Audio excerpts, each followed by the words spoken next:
Welcome to my Clash Lane guide. In this video, I will be teaching how to clash. Just note that Clash Lane takes the most details out of all the lanes, so you will need a lot of practice. With that being said, let's get into the video. Clash Lane is the top lane, and it's usually a solo lane.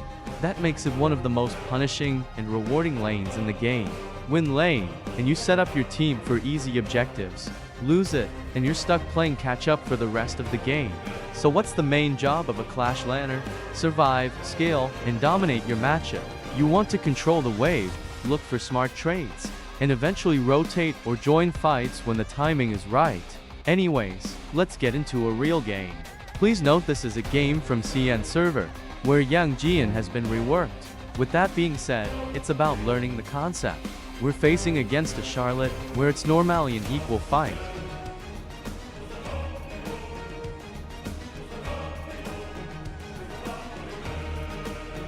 We know that she is weaker than us in level 1, then we push up, just to see the enemy. Enemy made a mistake where she ran into me range, so I can poke and clear wave. The new reworked Yang Jian deals true damage with his laser. We got level advantage, push her. Always try to wait for mobility skills then attack, so you don't miss.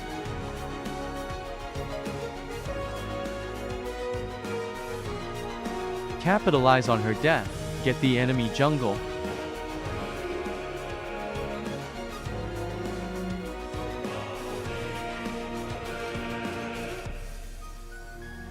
If you remember the guides I have taught, since support was not able to give info about the jungler, for safety, I will always assume he would gank my lane.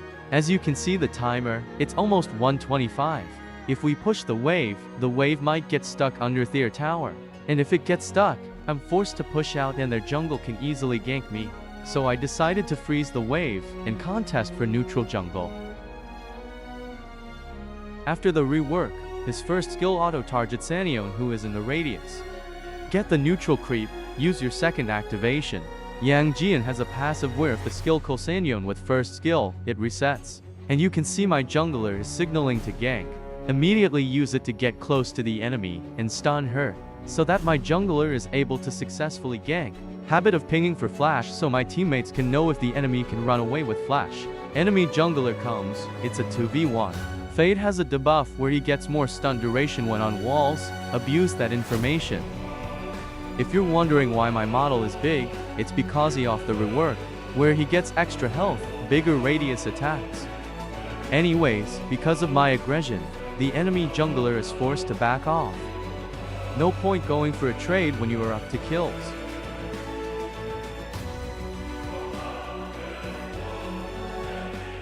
As you can see, using my technique, you are almost guaranteed to win lane. The enemy has less gold than a support. Since jungler was here, I pushed lane expecting to die.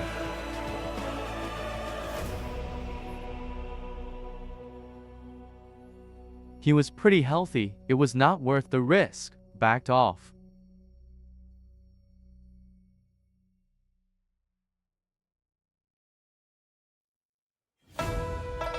Knowing that the enemy is not going to come out, abuse that information and take neutral jungles. Then you are able to pull away gold difference. If he does try to play aggressive, punish him. I purposely took a lot of damage, let her think Thatch was able to beat me. The second she is committed, get ready to counterattack.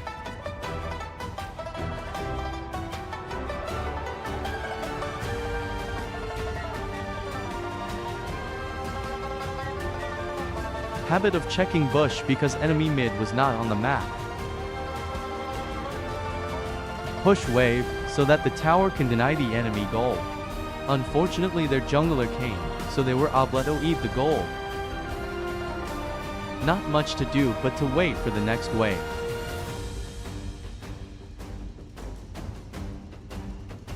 Saw a jungler coming to my Duresiton, so that means it's another gang. Check bush for enemy jungler, now can confirm it's a 2v1. Failed to stun, contest neutral creeps again.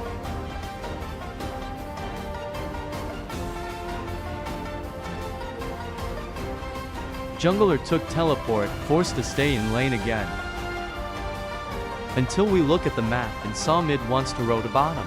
If we take TP, it's a 5v4, because knowing the enemy, he is not able to have wave advantage.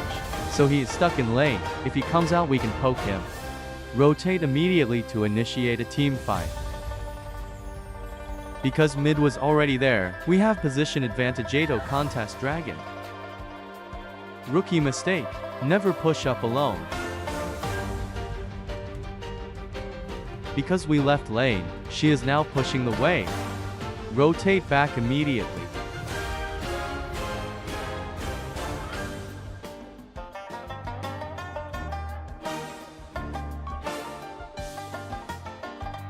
Because I left lane, he thinks he has wave advantage, and tries to push me, where most people do it by habit. Punish them. Even burnt his flash law. Push into jungle to check his rotation.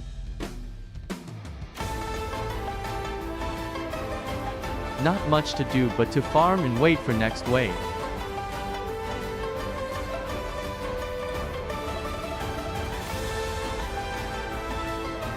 We see enemy jungler on mid, which means it's again a 1v1. Push the wave into break tower and bring pressure.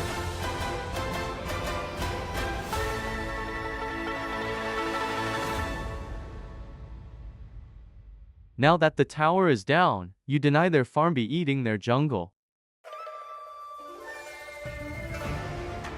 He should have just ran, but he made a poor judgment. The dragon 2-minute debuff is gone. Start another one. Check just in case enemy is nearby. Teammate got ambushed mid-right bush. Because I am so ahead of everyone in terms of gold, I now am able to take this fight. I was able to help trade off my teammates.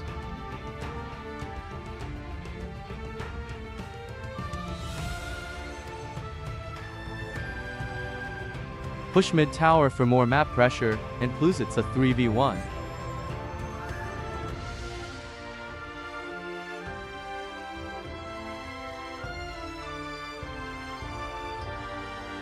The enemy jungler is the prime example of sometimes letting go is the best solution. Now they lost the tower and their jungler. The enemy mid was way too ahead. Common mistake of not knowing the hero's skill range and estimating damage. Pushed hoping my teammates following up, unfortunately they were distracted. Went to mid after revive. Knowing I have a huge advantage, I will try to initiate the fight.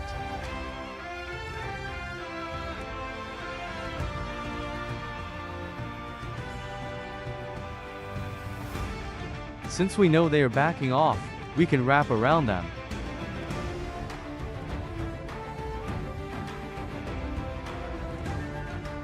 Forced flash.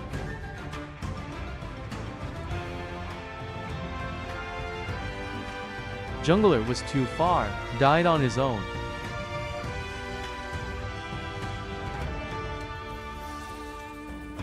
We saw Ming, which he has been following the ADC the whole game, which is also safe to assume that Hu Yi is with him, then we can wrap them.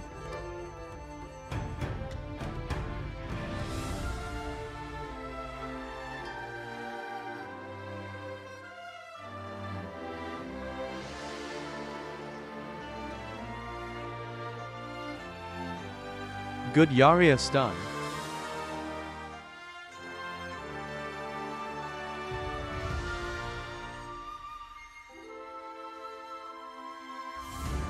Push side towers first, so that the mid tower becomes weaker.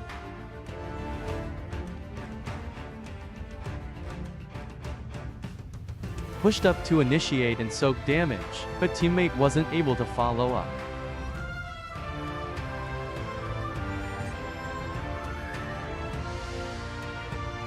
"10 minutes, Overlord and Tyrant spawning, try not to die at this time phase. Contest Dragon as their jungler is dead. But your job as a Clash lane is to push wave Togive lane wave pressure, so that the enemy is forced to clear the wave, and we can initiate a 5v4.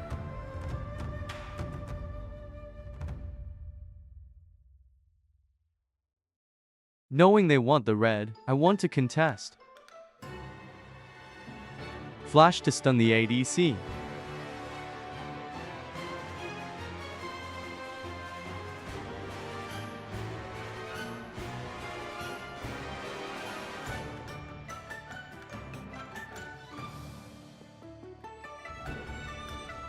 There is a lot when it comes to 1v1, watch closely.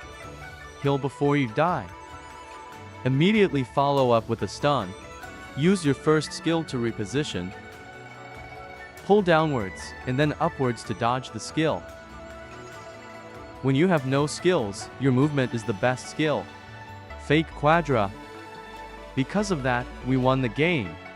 To be a good Clash lane, you need personal strength of 1v1s, knowing how to gauge each situation, wave management, map rotation, and most importantly, a calm mind to make correct decisions. I hope you are able to learn something from my Clash lane guide. Thank you for watching and hope to see you again next time in the Gorge.